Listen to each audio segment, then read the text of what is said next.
സദാശിവസമാരംഭാം ശങ്കരാചാര്യമധ്യമാം അസ്മദാചാര്യപര്യന്താം വന്ദേ ഗുരുപരമ്പരാം. ശ്രീഗുരുഭ്യോ നമഃ. അഭിവന്ദ്യരായ ശ്രോതാക്കൾക്ക് ഉള്ളവന്റെ സാദര പ്രണാമം. ഉത്തരരാമായണ പഠനത്തിന്റെ 27ാം ദിനത്തിലേക്ക് എല്ലാ സജ്ജനങ്ങളെയും സ്വാഗതം ചെയ്തുകൊള്ളുന്നു. കഴിഞ്ഞ ദിവസം പാരായണം ചെയ്ത് പഠിച്ച ഭാഗം ലവണാസുര വധമായിരുന്നു. അതിനുശേഷം ലവണാസുരൻ പാർത്തു വന്നിരുന്ന മധുവനം എന്ന പ്രദേശത്തെ മധുര എന്ന അത്യാധുനിക പട്ടണമാക്കി തീർത്തു ശത്രുഘ്നൻ. അദ്ദേഹം അവിടുത്തെ രാജാവായി വാണുവരുന്നു. ഇനി നമുക്ക് പാരായണം ചെയ്യുവാനുള്ളത് ശംഭൂക മോക്ഷപ്രാപ്തി. അത് 3-ാം അധ്യായത്തിൽ 917 വരി മുതലാണ്. പാരായണം തുടരാം. ജാനകീകാന്തസ്മരണം ജയ ജയ രാമ രാമ. ഹരിശ്രീ ഗണപതയേ നമഃ. അവിഘ്നമസ്തു. അക്കാലമയോധ്യയിലില്ലമായൊരു വിപ്രൻ രക്ഷിച്ചു നിത്യം ഗൃഹസ്ഥാശ്രമം വഴി പോലെ ഉത്തമയായ തന്റെ ഗൃഹിണിയോടുകൂടി വർത്തിക്കും കാലം അവനെത്രയും ആസ്ഥയോടെ. പുത്രനുമുണ്ടായവൻ അയ്യാണ്ടുകാലം ചെന്നു മൃത്യുലോകവും ബുക്കാൻ എത്രയും കഷ്ടം കഷ്ടം. അങ്ങനെ ഇരിക്കുമ്പോൾ അയോധ്യയിൽ ഇല്ലമായൊരു വിപ്രൻ, അയോധ്യയിൽ ഒരു ഇല്ലത്തിൽ താമസിക്കുന്ന വിപ്രൻ, അദ്ദേഹം ഗൃഹസ്ഥാശ്രമിയായിരുന്നു. തൻ്റെ പത്നിയോടുകൂടി താമസിക്കുമ്പോൾ എത്രയും ആസ്ഥയോടെ, വളരെ ശ്രദ്ധയോടെ എല്ലാ കാര്യങ്ങളും അനുഷ്ഠിക്കുന്ന, ഗൃഹസ്ഥാശ്രമ ധർമ്മങ്ങളൊക്കെ അനുഷ്ഠിക്കുന്ന വിപ്രനായിരുന്നു. അദ്ദേഹത്തിന് ഒരു പുത്രനുണ്ടായി. 5 ആണ്ടുകാലം ചെന്നു. 5 വർഷം കഴിഞ്ഞപ്പോൾ ആ പുത്രൻ മൃത്യുലോകം പ്രവേശിച്ചു, മരണപ്പെട്ടു. പുത്രന്റെ ശവശരീരത്തെയും എടുത്തുകൊണ്ടത്തിൽ പൂണ്ടലറി വന്നാൻ അയോധ്യയിലവൻ. പ്രജകൾക്ക് എന്ത് ബുദ്ധിമുട്ട് നേരിട്ടാലും അതാരോടാണ് സങ്കടം പറയുന്നത്? രാജാവിനോട്. ആ പുത്രന്റെ ശവശരീരമായിട്ട് അയോധ്യയിലെത്തി.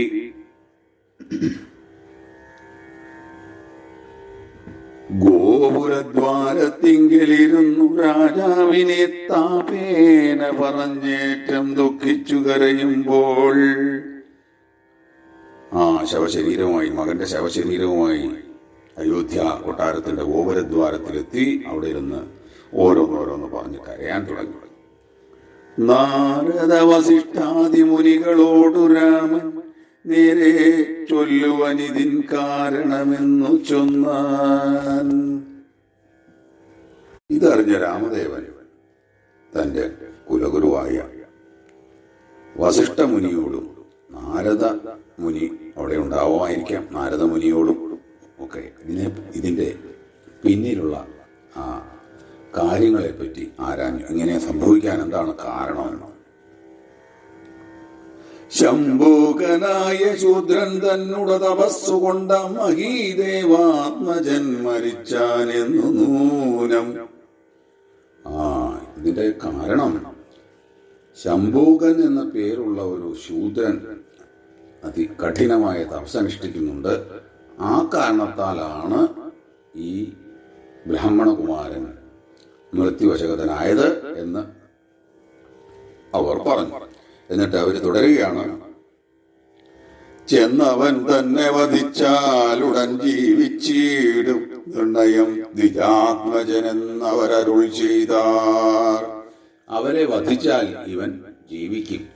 അവരതിന് ഉപായവും പറഞ്ഞു കൊടുത്തു. ബാലകനുടെ ശവം തൈലദ്രോണിയിലിട്ട് പാലിച്ചു കൊള്ളുകയെന്നു രാഘവനരുൾ ചെയ്തു. തൈലം നിറച്ച തോണിയിൽ ആ ബ്രാഹ്മണപുത്രന്റെ ശവശരീരം ഇട്ട് രക്ഷിച്ചുകൊള്ളൂ എന്ന് രാമദേവൻ തന്റെ പരിചാരകരോട് പറഞ്ഞു. പുഷ്പക വിമാനത്തെ സ്മരിച്ചാൻ അതു നേരം അപ്പോഴേ വന്നു നിന്നു വന്ദിച്ചു വിമാനവും. ഉടൻ തന്നെ അദ്ദേഹം പുഷ്പക വിമാനത്തെ സ്മരിച്ചു. പണ്ടേ പറഞ്ഞു വിട്ടിട്ടുള്ളതാണ്, എനിക്ക് ആവശ്യമുള്ളപ്പോൾ നീ വന്നാൽ മതി. അങ്ങനെ ഇപ്പോൾ ആവശ്യം വന്നു. അദ്ദേഹം സ്മരിച്ചപ്പോൾ തന്നെ പുഷ്പക വിമാനം ഇതാ വരികയായി. അപ്പോഴേ പുഷ്പക വിമാനത്തെ സ്മരിച്ചാൻ അതു നേരം അപ്പോഴേ വന്നു നിന്നു വന്ദിച്ചു വിമാനവും. ചാപവാണാദികളും ധരിച്ചു രഘുവീരൻ ശോഭയേറിയിടും വിമാനോപരി കയറിപ്പോയി. അങ്ങനെ അദ്ദേഹം ആയുധ സന്നാഹങ്ങളുമായിട്ട് പുഷ്പക വിമാനത്തിൽ കയറി.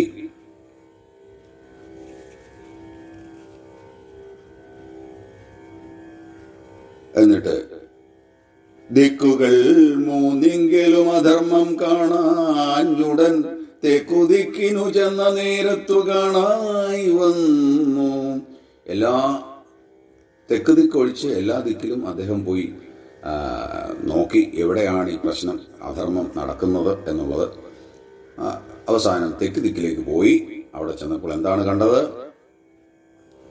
ചലനം കൂടാതെ കണ്ടരണ്യം തന്നിൽ നിജ തലയും കീഴായി തൂങ്ങി തപസ്സു ചെയ്തിടിനാൻ.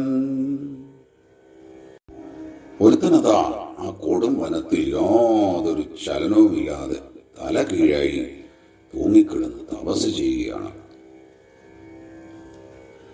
ഒരുത്തനവനോട് ചോദിച്ചു രഘുവരൻ, ഉരത്ത തപോബലമുള്ളവനാരു നീയും? ഹോ, അത്യന്തം തപോബലമുള്ള നീ ആരാണ് എന്ന് അദ്ദേഹത്തോട് രാമദേവൻ ചോദിച്ചു. എന്തു കൽപ്പിച്ചിങ്ങനെ തപസ്സു ചെയ്തിടുന്നു, ചിന്തിതമെന്തെന്നതു മുറ ചെയ്യണം ഭവാൻ. നീ എന്തിനു വേണ്ടിയാണ് ഈ തപസ്സനുഷ്ഠിക്കുന്നത്? അങ്ങയുടെ അന്തരംഗത്തിൽ എന്താണുള്ളത് എന്ന് ചോദിച്ചു.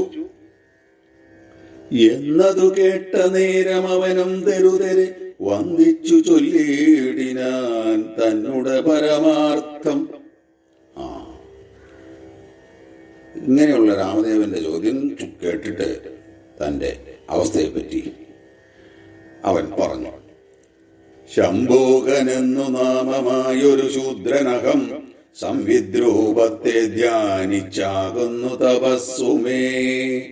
മോക്ഷം വന്നിടുവതിനാഗ്രഹിച്ചറിഞ്ഞാലും സാക്ഷാൽ നിന്തിരുവടി നൽകണമാശുമാർഗം. ഞാന് ഒരു ശൂദ്രനാണ്. എൻ്റെ പേര് ശംഭൂകൻ എന്നാണ്. എനിക്ക് ആ പരമാത്മ രൂപത്തെ പ്രാപിക്കണം. അതിനുവേണ്ടിയാണ് ഞാൻ തപസ് ചെയ്യുന്നത്. അതുകൊണ്ട് അങ്ങ് എനിക്ക് എന്താണ് യുക്തമെന്ന് വെച്ചാൽ, അഥവാ ആ മോക്ഷമാർഗത്തെ എനിക്ക് അനുഗ്രഹിക്കണം. ഉടൻ തന്നെ അന്നേരം വാളാൽ തലവെട്ടി നിഗ്രഹിച്ചിതു വന്നിതു ശംഭൂകനും തന്നുടെ മനോരഥം. ഉടൻ തന്നെ രാമദേവന് മനസ്സിലായി ഇവന് ആഗ്രഹിക്കുന്നത് എന്താണെന്ന്. രാമദേവന്റെ തൃക്കരങ്ങളാൽ അവന് മോക്ഷം കൊടുത്തു. തന്റെ വാളാൽ അവന്റെ ശിരസ് അറുത്തു. ഭൂദേവകുമാരനും ജീവിച്ചാൻ അതു നേരം ആതിഥേയന്മാർ പുഷ്പവൃഷ്ടിയും ചെയ്തിടിനാർ. അപ്പോൾ തന്നെ അതാ മരണപ്പെട്ട വിപ്രപുത്രൻ ജീവിച്ചു. ഇത് കണ്ട് ദേവകൾ പുഷ്പവൃഷ്ടി ചെയ്തു. ഇവിടെ ശംഭുകൻ എന്ന ശൂദ്രന്റെ കഠിന തപസ്സാൽ ആ ബ്രാഹ്മണകുമാരന്റെ ജീവൻ അപഹരിക്കപ്പെട്ടു. എന്തിനു വേണ്ടിയായിരുന്നു? രാമദേവന്റെ തൃക്കരങ്ങളാൽ ശംഭുകന്റെ വധം നടപ്പാവണം. അങ്ങനെ പരമാത്മപദം പോകണം. ഈ കാഴ്ചകളൊക്കെ കണ്ട് ദേവേന്ദ്രനും ദേവന്മാരും ഒക്കെ പുഷ്പവൃഷ്ടി നടത്തിയെന്ന് പറയുകയുണ്ടായല്ലോ. രാമദേവനോട് ദേവേന്ദ്രൻ പറയുകയാണ്, ഞങ്ങൾ ഒരു ദിക്കിലേക്ക് പോകാനായിട്ട് തിരക്ക് പിടിക്കുകയാണ്. എന്താണ് ആ സംഭവം? കുംഭസംഭവനാകും അഗസ്ത്യതബോധനൻ സമ്പ്രതി മഹാനിയമം തുടങ്ങിനാനതും പന്തീരാണ്ടുണ്ടു കാലം കൂടുന്നതിന്നു തന്നെ സന്തുഷ്ടന്മാരായതു ഞങ്ങളും അതിനാലെ അവിടെ പോകേണമെന്നതിനാൽ ഉഴറുന്നു നൃവരശിഖാമണി നീ കൂടെ പോന്നിടുക. കുംഭസംഭവനാകുന്ന കുംഭസംഭവൻ എന്ന പേര് കിട്ടിയതിനെ പറ്റി നമ്മൾ 2-3 പഠനത്തിന് മുമ്പ് പറയുകയുണ്ടായി. അപ്പം അങ്ങനെയുള്ള അഗസ്ത്യമുനി ഒരു മഹായാഗം നടത്തുന്നുണ്ട്. 12 വർഷം ഇന്ന് തികയുകയാണ്. അതിൽ സന്തുഷ്ടരായിട്ട് ഞങ്ങൾക്ക് അങ്ങോട്ട് പോകേണ്ടതുണ്ട്. അങ്ങുകൂടി ഞങ്ങളോടൊപ്പം വന്നാൽ വളരെ നന്നായിരുന്നു. നരപതേ, രാജാവേ, നൃവരശിഖാമണി, രാജാക്കന്മാരിൽ അത്യുന്നതനായിരിക്കുന്നവനെ, ആ കല്യാണാലയനായ മംഗളകാരിയായ അഗസ്ത്യമുനിയെ കണ്ടു കഴിഞ്ഞാൽ അങ്ങേക്കും അതുകൊണ്ട് നല്ലതേ വരൂ. ശക്രനുമൊക്കെ തക്ക പോകുന്നു ചൊന്ന നേരം പുഷ്കരനയനും പുഷ്പകമേറിയിടിനാൻ. അങ്ങനെ ദേവേന്ദ്രൻ പറഞ്ഞത് കേട്ട് രാമദേവനും പുഷ്പകവിമാനത്തിൽ അഗസ്ത്യമുനിയുടെ അടുത്തേക്ക് തിരിച്ചു. ദേവകളോടും അഗസ്ത്യാശ്രമം പൊക്കിയിടിനാൻ. ദേവേന്ദ്രാദികൾ തമ്മെ പൂജിച്ചു മുനീന്ദ്രനും നാഗലോകവും പുക്കാർ. ദേവകൾ അതുകാലം രാഘവൻ അഗസ്ത്യനെ നമസ്കാരവും ചെയ്ത. അങ്ങനെ അവരെല്ലാവരും കൂടി അഗസ്ത്യാശ്രമത്തിലെത്തി അവരെ പൂജിച്ചു സൽക്കരിച്ചു. രാഘവൻ, അതായത് രാമദേവൻ, അഗസ്ത്യനെ വന്ദിച്ചു. എത്രയും നന്നായിതു വന്നതെന്നരുൾ ചെയ്തു ഭക്തി കൈക്കൊണ്ടു പൂജിച്ചിടിനാൻ മുനീന്ദ്രനും. അങ്ങ് വന്നത് എന്തായാലും നന്നായി എന്ന് പറഞ്ഞുകൊണ്ട് രാമദേവനെ അഗസ്ത്യമുനി സാദരം സൽക്കരിച്ച് പൂജിച്ചു. വിപ്രസന്താപം തീർക്കാൻ ശംഭോകൻ തന്നെ കൊന്ന് പുഷ്പകമേറി ഭവാൻ വന്നിട്ടുണ്ടവയെല്ലാം വൃത്രാരി പറഞ്ഞു ഞാൻ മുന്നമേ ധരിച്ചിതു ചിത്തത്തിൽ സദാകാലം കാണുന്നേൻ ഭവാനെ ഞാൻ. അല്ലയോ രാമദേവ, വിപ്രന്റെ ആ ദുഃഖം തീർക്കാനായിട്ട് ശംഭൂകൻ എന്ന ശൂദ്രനെ കൊന്നതും മറ്റും ദേവേന്ദ്രൻ വൃത്രാരി എന്നോട് പറഞ്ഞിരുന്നു. എപ്പോഴും അങ്ങേ മാത്രം ചിന്തിച്ചുകൊണ്ട് കഴിയുന്നവനാണ് ഞാൻ. എത്രയും സുഖം വന്നു കണ്ടതിനാലേ പുനരത്രൈവ വസിക്കണം ഞാനുമായിന്നു ഭവാൻ. അങ്ങേ കണ്ടതിൽ ഞാൻ അതീവ സന്തുഷ്ടനാണ്. അതുകൊണ്ട് ഇന്ന് അങ്ങ് എൻ്റെ അതിഥിയായിട്ട് ഇവിടെ കഴിയണം. സൽപുരുഷന്മാരെ കണ്ടെത്തുവാൻ പണിയല്ലോ പുഷ്പകമേറി നാളെ പൊയ്ക്കൊള്ളാം പുലർകാലെ. ഇങ്ങനെയുള്ള സത്കുമാരന്മാരെ കാണുന്ന കാര്യം വളരെ ദുർലഭമാണ്. അതുകൊണ്ട് അങ്ങ് ഇന്നിവിടെ തങ്ങിയിട്ട് നാളെ പുഷ്പകമേറി പോയാൽ മതി. ഇത്തരമരുൾ ചെയ്തു പിൽപ്പാടു ചൊന്നു മുനി, ചിത്രമായിരിപ്പോരാഭരണം കണ്ടാലും നീ വിശ്വവിസ്മയകരമെത്രയും മനോഹരം, വിശ്വകർമാവ് തന്നെ നിർമ്മിച്ചതെന്നു നൂനം.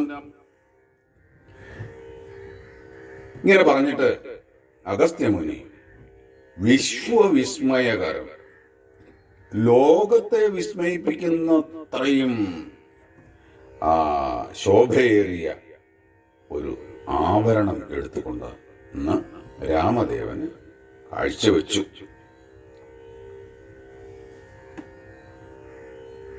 വിശ്വവിസ്മയകരമെത്രയും മനോഹരം, വിശ്വകർമാവ് തന്നെ നിർമ്മിച്ചതെന്നു നൂനം.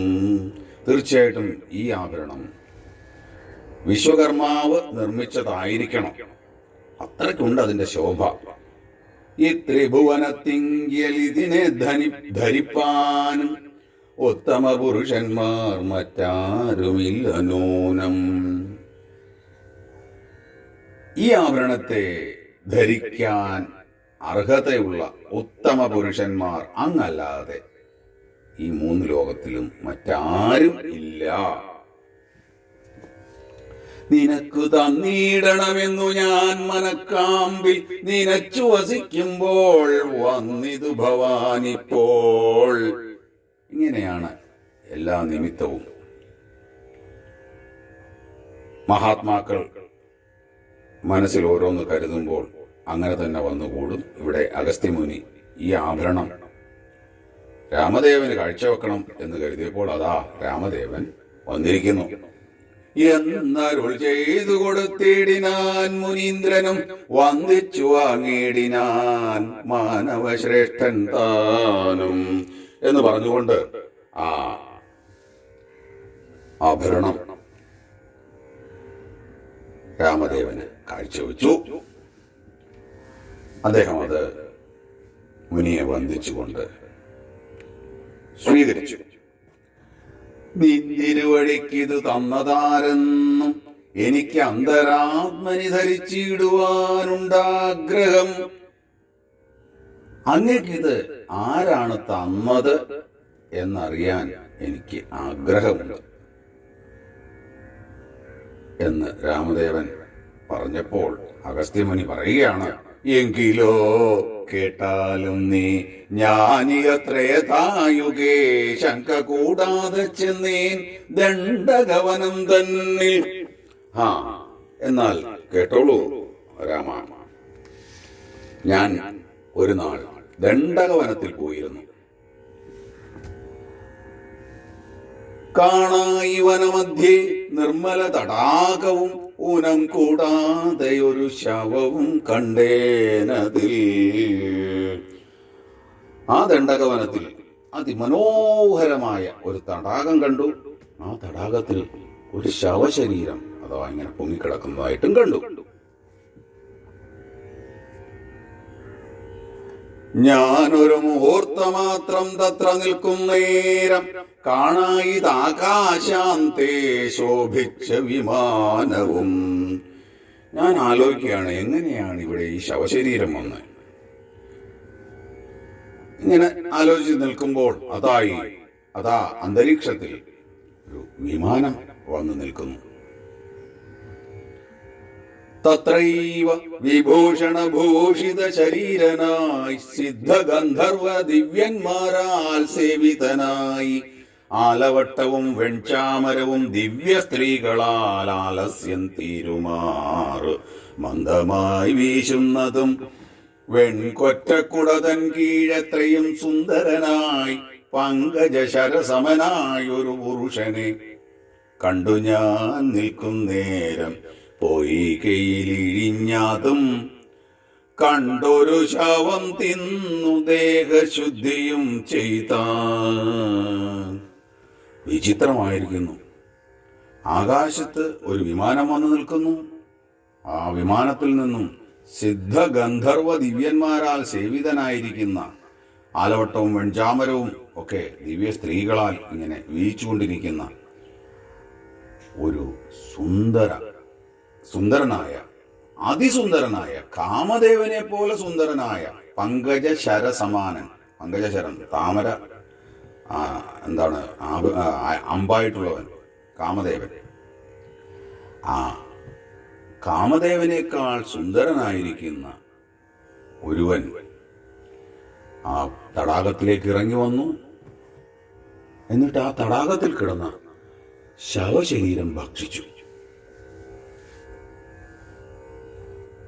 അതിനുശേഷം അവൻ ദേഹശുദ്ധിയും വരുത്തി. ഇത് കണ്ട്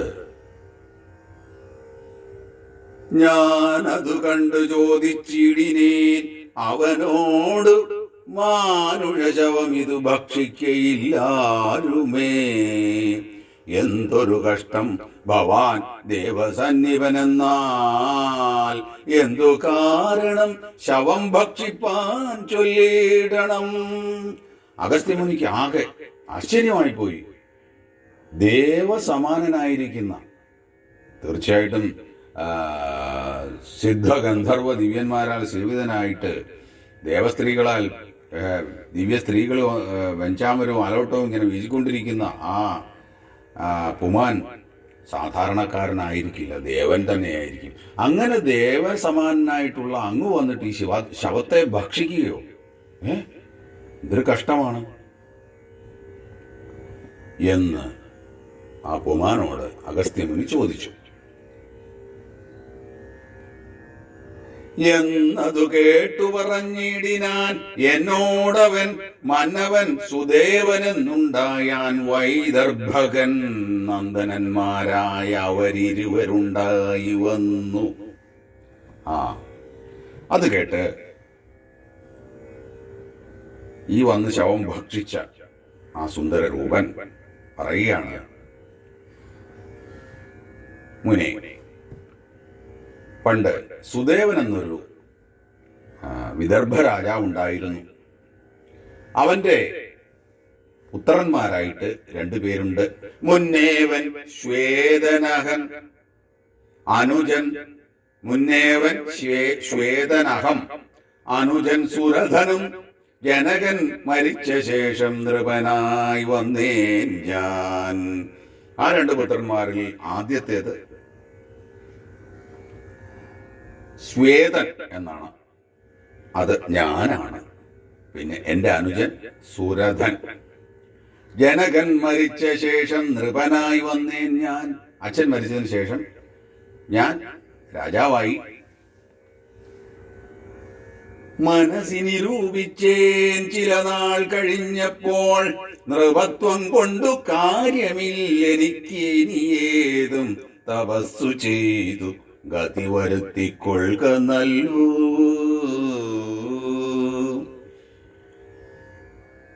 അങ്ങനെ രാജാവായിട്ട് കുറച്ചുനാൾ കഴിഞ്ഞു വരവേ അദ്ദേഹത്തിന് വിരക്തിയുണ്ടായി. ഇങ്ങനെ രാജ്യഭോഗമൊക്കെ അനുഭവിച്ച് കഴിയുന്നത് കൊണ്ട് എനിക്ക് മോക്ഷമൊന്നും കിട്ടാൻ പോകുന്നില്ല എന്ന് മനസ്സിൽ വിചാരിച്ചുകൊണ്ട് തപസ് ചെയ്യാനായിട്ട് പോയി. എന്ന് കൽപ്പിച്ചു രാജ്യം വാഴിച്ചു സുരഥനെ. വന്നു ഞാനിപ്പൊയ്കതൻ തീരത്തു കീടിനേ.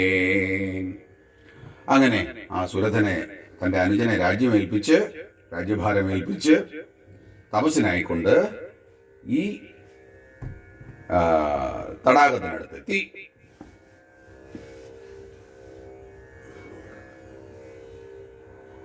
സൽഗതി വരുത്തുവാനായി തപസ്സും ചെയ്തേൻ ചിരം, സ്വർഗവും പൊക്കിടിനേനക്കാലം വിധിവശാൽ. അങ്ങനെ തപസ്സനുഷ്ഠിച്ചു, ജീവൻ വെടിഞ്ഞ് സ്വർഗത്തിലെത്തി. ശരീരം ഇവിടെ ഉപേക്ഷിച്ചു.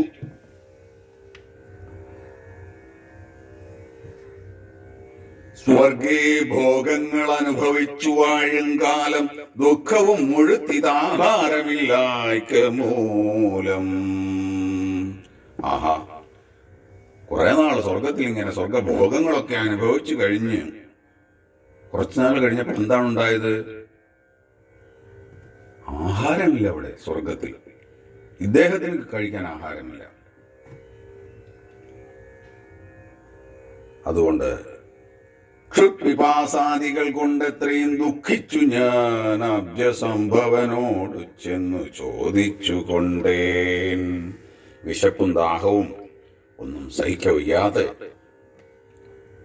ഞാൻ ബ്രഹ്മാവിനെ കണ്ട് ഇതിന്റെ കാര്യങ്ങൾ അന്വേഷിച്ചു. സ്വർഗലോകത്തിങ്കലാഹാരമില്ലായ്വാൻ മുന്നം ദുഷ്കർമ്മം ചെയ്തതെന്തെന്നറിഞ്ഞതില്ലയല്ലോ. അല്ലയോ പിതാമഹ, ഞാൻ എന്ത് ദുഷ്കർമ്മമാണ് ചെയ്തത്? സ്വർഗത്തിൽ പോലും എനിക്ക് ആഹാരം കിട്ടായികയോ? ആഹാരം എനിക്കെന്തെന്നരുളി ചെയ്തിടണം. ദേഹി ഭോജനം മമ കാരുണ്യവാരാനിധേ. എനിക്ക് വിശപ്പ് സഹിക്കാൻ പറ്റുന്നില്ല. ആഹാരം എന്തെങ്കിലും അങ്ങ് എനിക്ക് വേണ്ടി തരണം എന്നതു കേട്ടു വിധാതാവരുൾ ചെയ്തിടിനാൻ. അന്നദാനം നീ ആർക്കും ചെയ്യാതെ നിന്റെ ദേഹം തന്നെ നീ ഭരിച്ചതു തന്നെ. കേളാഹാരവും ഇന്ന് പൈതാഹവും ഉണ്ടാവാനതു തന്നെ മൂലം നിന്നുടെ ശവമുണ്ടു പൊയ്കയിൽ കിടക്കുന്നു. തിന്നാലും അതു തന്നെ നിത്യവും ഇനി ഭവാൻ. അതെ, നീ രാജ്യഭോഗങ്ങളൊക്കെ അനുഭവിച്ച് രാജാവായി വാഴുന്ന സമയത്ത് അന്നദാനം ആർക്കും കൊടുത്തിട്ടില്ല. അന്നദാനം എന്ന മഹാദാനം നീ ചെയ്തിട്ടില്ല. അതുകൊണ്ടാണ് നിനക്കിപ്പോൾ ഈ സ്വർഗത്തിൽ പോലും ആഹാരം കിട്ടാതെ അലയുന്നത്. അപ്പൊ ഇനി എന്താണ് നീ കഴിക്കേണ്ടുന്നത്? നിന്റെ ശരീരം അതാ പൊയ്കയിൽ കിടക്കുന്നു. നീ ആ പൊയ്കയിൽ പോയി ആ ശരീരം ഭക്ഷിച്ച് നിന്റെ വിശപ്പടക്കിക്കോളൂ. നോക്കണേ അന്നദാനത്തിന്റെ ആ മഹത്വം.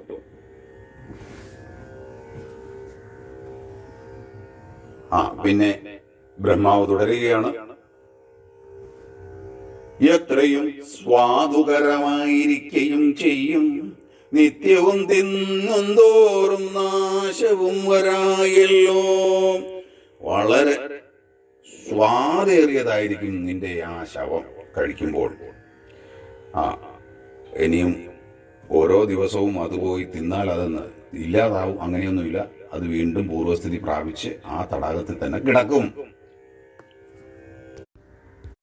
അഗസ്ത്യമുനീന്ദ്രനെ കാൺമോളം തിൻക ശാവമാകൃത്യമിതു മതിയെന്നവൻ വിലക്കിടും. ഒരു ദിനം അഗസ്ത്യമുനി അവിടെ വരും. ഈ ചെയ്യുന്ന കൃത്യം, അതായത് ഈ ശവം തിന്നുന്നത് ഉചിതമല്ല എന്ന് അഗസ്ത്യമുനി വിലക്കും. അതുവരെ നീ ഈ ശവം തിന്ന് വിശപ്പടക്കിക്കൊള്ളുക എന്നരുൾ ചെയ്തു ധാതാവതിനാൽ അനേകം നാൾ തിന്നേൻ ഞാൻ മമ ശവമിന്നയോളവും വിഭോ. അഗസ്ത്യമുനീന്ദ്രനെ കാൺമോളം തിൻക ശവം അകൃത്യമിതു മതിയെന്നവൻ വിലക്കിടും. ഒരു ദിനം അഗസ്ത്യമുനി ഇവിടെ വരും. നീ ശവം തിന്നത് കാണാൻ അദ്ദേഹം ഇവിടെ വരും.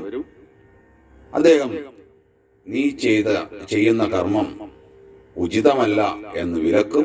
അതുവരെ നീ ഈ ശവം തിന്ന് നിന്റെ വിശപ്പടക്കുക എന്ന് ബ്രഹ്മാവ് ഈ ശ്വേതൻ എന്ന രാജാവിനോട് പറഞ്ഞു.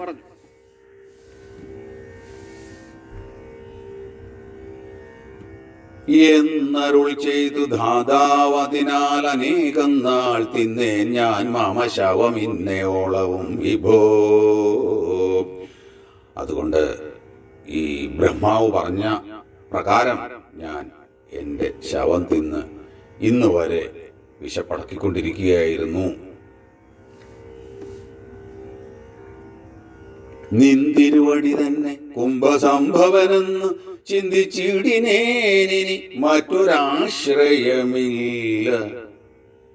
അങ്ങ് തന്നെയാണ് കുംഭസംഭവൻ എന്ന് ഞാൻ മനസ്സിലാക്കുന്നു. അങ്ങല്ലാതിനി എനിക്ക് മറ്റാരും ആശ്രയമില്ല. എന്നുര ചെയ്തു മമ തന്നാൻ ആഭരണമിതന്നു തൊട്ടുടനത്ര മറഞ്ഞു ശവമതും എന്നു പറഞ്ഞുകൊണ്ട് അവൻ അണിഞ്ഞിരുന്ന അതിമനോഹരമായ മനോഹരമായ, അതായത് വളരെയധികം ശോഭയോടുകൂടിയ ഈ ആഭരണം എനിക്ക് തന്നു. ആ ശവവും അവിടെ നിന്ന് അപ്രത്യക്ഷമായി. നിർമ്മലൻ വിമാനവുമേറിപ്പോയി സ്വർഗം പുക്കാൻ ധർമാധർമ്മങ്ങൾ അറിഞ്ഞിടുവാൻ പണിയല്ലോ. നിർമ്മലനായ ആ രാജാവിൻ്റെ ജീവൻ തിരിച്ച് സ്വർഗത്തിലേക്ക് പോയി. ധർമ്മവും അധർമ്മവും ഒക്കെ എന്തൊക്കെയാണ് എന്ന് മനസ്സിലാക്കാൻ വളരെ പ്രയാസമാണ്.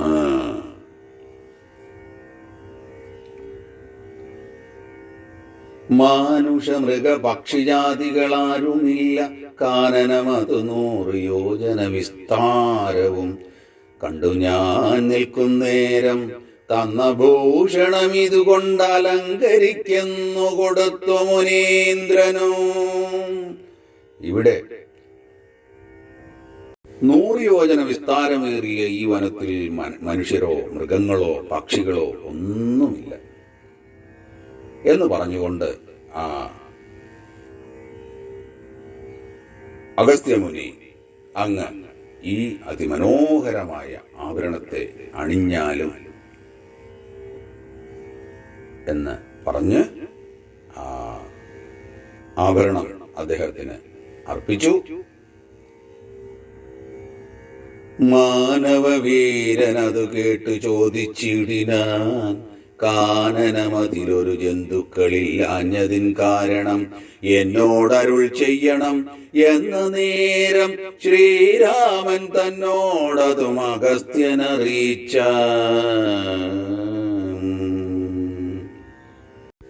അത് സ്വീകരിച്ചുകൊണ്ട് രാമദേവൻ